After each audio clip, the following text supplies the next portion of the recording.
السلام علیکم. زه عطاء الرحمن ډیپټي کمشنر د بنو عوامو ته مخاطب یم. امید ساتم چې تاسو به ټول خیر خیریت سره یې.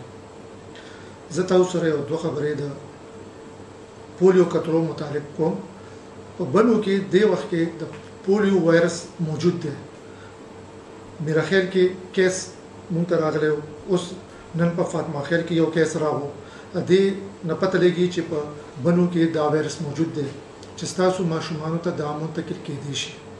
د دې لپاره مونږ هر میاشت یو کمپین چلو او هغه کمپین ماهر ډاکټرانو زیر نگرانی کې کیږي. او ویکسین چې دا محفوظ ویکسین دی او داسې هیڅ قسم خطر نشته. په حیثیت ډیپټي کمشنر زه تاسو ته دا یقین درکوم چې دا بالکل محفوظ دی.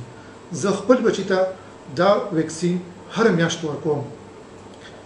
د دې نه علاوه پرون چې کوم پېښور کې کومه واقعه شوې وه دا یو غلطه پروپاګاندا وه. د دروغو افواګانو په وجه باندې ټول عوامو خپل ماشومان اسپیټال ته راوسته صرف چیک اپ لپاره او هغې نه یو منفي تاثر ټوله صوبه کې خور شو.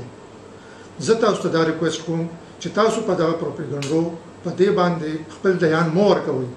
موږ به انشاءالله د بنو نه دا وایرس ختمو. ټول پاکستان نه دا وایرس ختمو او دا هر څه پاسبل دي ستاسو په تعاون په وجه باندې.